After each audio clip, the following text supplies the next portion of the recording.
Well, good morning and welcome to another little video. This little video is about the book A Course in Miracles, because it's probably the prime literature that I recommend for anyone who's attempting to re-educate themselves regarding their purpose and place, etc., in the world and beyond that and everything else. And I often get people that ask me, where can I get it? How do I get through this book? It's heavy going and all these sorts of things. So where you get it is online. You just jump online, Google A Course in Miracles, and you'll find it, and just order it. Doesn't matter what version you get, they're all the same. There are some slight differences, but it's the workbook that matters, and whatever you get out of it, you get out of it, no matter which no matter which version you order. And the way to get through it is to do the workbook. Now, I've had a lot of people that say to me, workbook? What workbook? I've read A Course in Miracles, I didn't see a workbook. Which means you haven't read A Course in Miracles.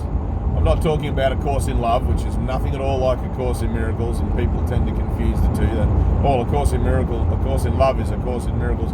No, it's just cleverly packaged with a cover that looks similar, and it's actually a load of rubbish. Even though I can hear you now all saying, all those Course in Love people, oh no, it's fantastic. It's because you think it's fantastic because you have no idea what A Course in Miracles is. And you might think I'm being very arrogant there, and so be it, but there's lots of A Course in all sorts of things now, because people are trying to eat off the back of the lamb, or the fat of the lamb, you know, and A Course in Miracles stands alone and has to stand alone. It's a singular vibration, which works through a realigning principle called atonement, and through the activity of self-application of atonement, brings about the experience of not only inner peace, but experiences along the way of joining in mind actual physical, non-physical, worldly, non-worldly, body, outer body, every kind of experience you can imagine. Right? Any other A Course of something doesn't do that. Right? It's just a course in filling your head full of more crap that you're going to have to let go of later. And the one thing that I like about A Course in Miracles is that it says you have to overlearn this course to learn it. And then at the end of the workbook it says, and now forget this course. Right? You forget about it. Just let it go. And that, of course, is a leap of faith. There's a point that comes there, and I did it 2 years in a row. You know, I didn't do the workbook 1 year and then just forget it. I did the workbook the first year, realised that how half-hearted I'd been by the time I got about 2/3 of the way through, and made a decision to go back the second year and do those lessons again. And I put a lot more emphasis on doing the lessons and a lot more effort into that, and got a much different result. And you know, but the idea that you would let it go, it's like, all right, well, I'll let this course go now. It's like you have to trust and you have to have faith that what you have learned is already active within you, that what you have taken on board is those principles, is that theology, is that philosophy, you know, is that all-encompassing kind of, don't even know what, modality. It's done its job. Right, the light is in. It's telling you the whole way through that the light is in you, the light is active, and you just have to learn to listen to it and refer to it and step back and defer to it in those moments where you think you're all alone and where you think you're lost and anxious and everything else.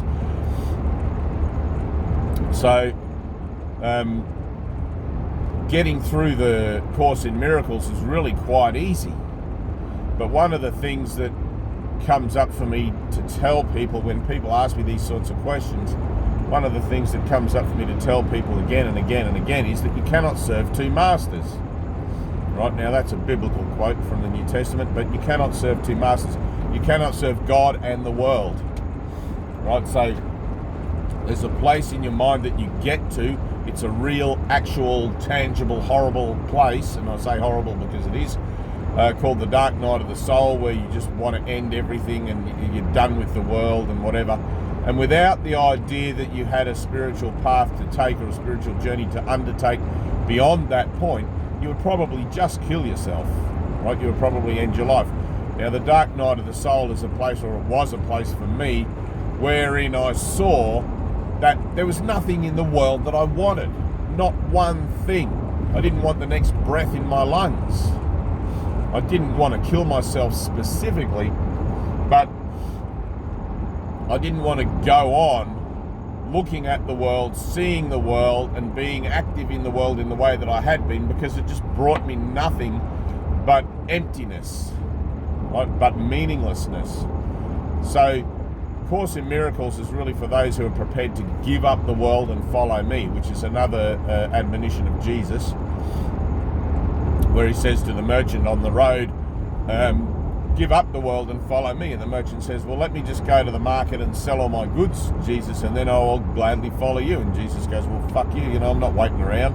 It's like you either want what I'm offering or you don't. And I don't know if that's exactly the terminology that he used, but the kingdom of heaven waits for no man, right? So you can't serve two masters. You have to make a choice. Is there something in the world that I still want? Whoops, speeding. Is there something in the world that I still want? Or am I willing to turn my life and will over to God? And the key word there is willing. Right? Of course you don't know how to do that. That's why we have a Course in Miracles with 365 lessons. But if you still think there's some dream out there, out in the whoop-de-doo that you've got to pursue, or if you still think you can use your spiritual learnings to try and manifest or become abundant in the world, in all those things, to try and fulfill those dreams and live that kind of a life, then you're kidding yourself. It's like the very simple declaration I can make to you when you begin a spiritual path is, and a lot of people think you have to give everything away and become homeless and poor, but that's not true, right? But the very simple declaration I'll make for you is, if you're meant to have things in the world, you will have them right here and now. If you're not meant to, you won't, right? And people are pretty basic, pretty all the same. We like money, we like sex, we like whatever. I mean, I don't give a shit for any of these things anymore, but if those things are meant to come, they'll be part of your journey right here and now. Attempting to change your mind or to change your particulars so you can have more of those things by using spiritual principles is not what the spiritual principles are for, and it'll just kill you quicker, right? Don't fuck with metaphysics.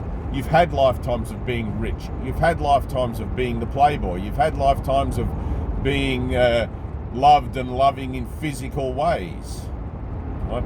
And I know a lot of people who try to make sacred the male-female union, sacred masculine and sacred feminine, and think that it has something to do with using the body for a higher conscious kind of state. It doesn't. And I know you won't hear that until you hear that. Right? There's no such thing as sacred feminine, sacred masculine, because there is no world. That's the place you have to get to with everything, the illusion. That's what the Course teaches. There is no world, the central lesson we attempt to teach. And you'll say to me, oh yeah, but we use the things in the world to achieve the goals that are set out in the Course, blah, blah, blah, blah, blah. It's like, no. The thing that's set out in the Course for you to use is forgiveness, to forgive yourself for all temporal association whatsoever, even the association that you call spiritual, even the association that you call sacred, even the association that you call holy, right? There is no association in God, there is no association in you that has anything to do with anything that you can think about in relation to anything in the world. And it's really just that simple, right?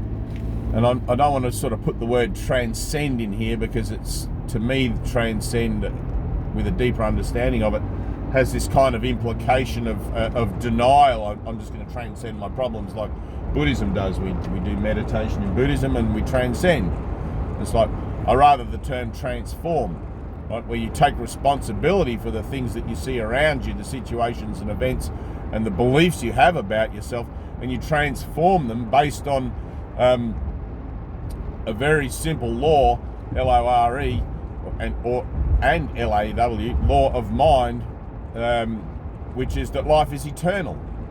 What's not eternal is not life. So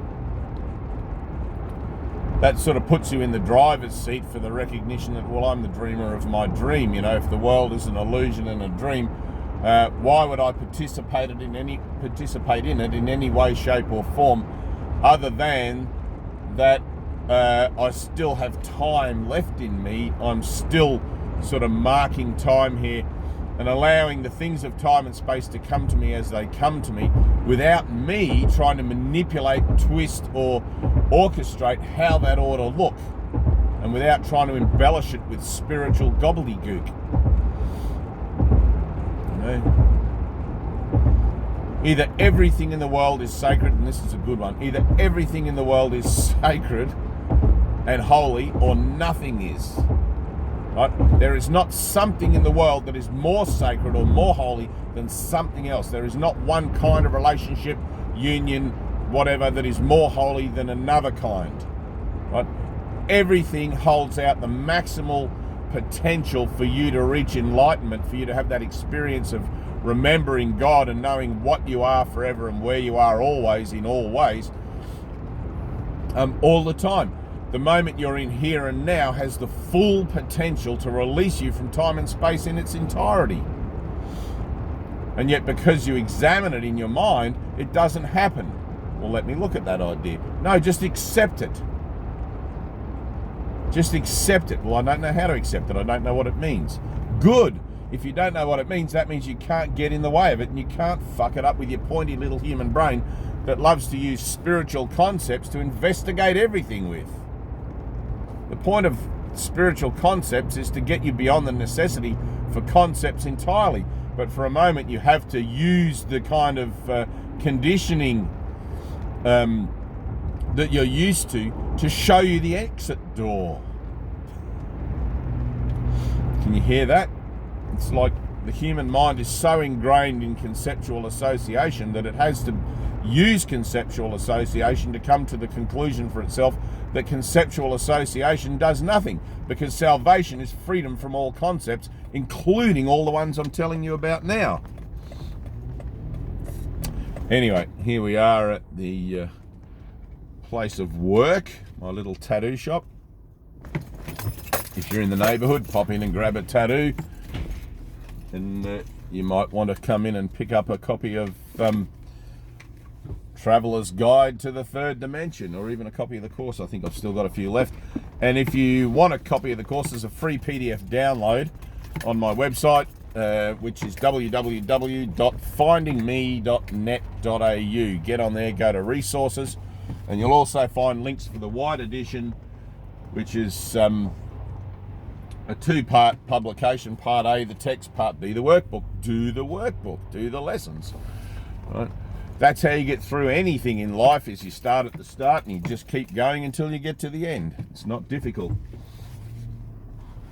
Everybody that's out there that tells me this is too hard, I'll never get through it, I don't understand it, stop trying to understand it, just read it, just let it in, let it say what it says without trying to decide what that saying means based on other spiritual bloody goop that you've picked up along the way.